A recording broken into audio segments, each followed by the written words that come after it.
So, what happens when the contract you sign isn't the deal you actually made? We've all heard that warning, right? Read the fine print. But what if you were told one thing and the paper says another? Today, we're going to look at how the law can step in, finding a fair solution in a really unfair situation.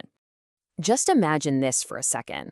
You sign a contract and you're feeling good about it because you trust the person on the other side of the table.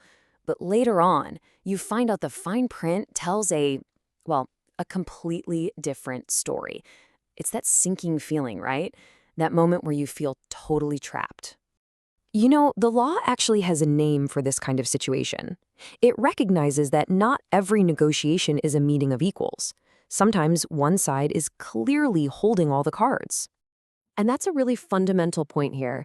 See, contract law isn't just about blindly enforcing signatures on a piece of paper. It's also about fairness. The law gets at power imbalances are real, and it even has a term for it. The weaker party. That's the person who might have been misled or pressured into a raw deal. Okay, so the law recognizes you're the weaker party. So what? What can you actually do about it? What power do you have?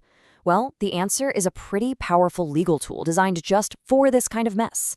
It's called a voidable contract. Now, this doesn't mean the contract is automatically worthless. Instead, what it does is give the weaker party a massive choice. You can either cancel the whole thing, treat it like it never even happened, or you can decide to go through with it. And here's the most important part. This power is a one-way street. The side that created the unfair situation, they get no say in the matter. The choice to cancel or to continue belongs completely to the person who was wronged. So let's see how this actually works in the real world. There's this famous Australian case involving a concrete company, and it shows just how creative and, frankly, how flexible the courts can be when it comes to fairness. So, our story starts with a guy named Mr. Vadas. He's running a business, but he's fallen behind on payments to his main supplier, Pioneer Concrete. He absolutely needs to keep getting that concrete, or his business is toast. He's in a classic tight spot. Pioneer comes to him with a deal. They say, look, we'll keep the concrete coming, no problem, but you've got to sign this personal guarantee.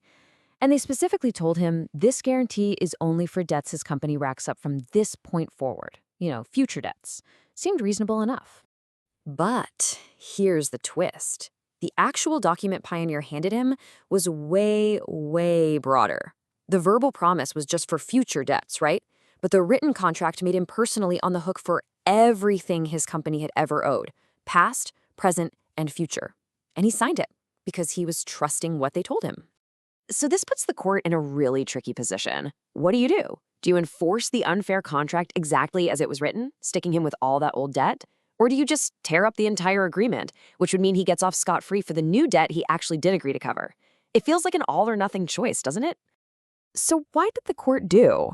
I mean, this is where it gets really clever. Instead of making that blunt, all-or-nothing decision, the court found this elegant middle ground, a much more precise form of justice. The court's solution was, honestly, brilliant. They basically said, we're going to enforce the deal that Mr. Vadas thought he was making. So they cut down his liability, making him responsible only for those future debts he had knowingly agreed to.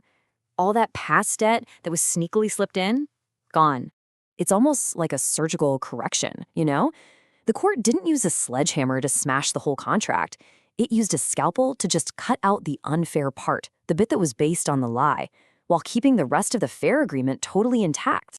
But, and this is a big but, this power to void a contract isn't unlimited. It's a protection, for sure, but it's one you can actually lose if you're not careful or if you wait too long to act. So, how do you lose this, right?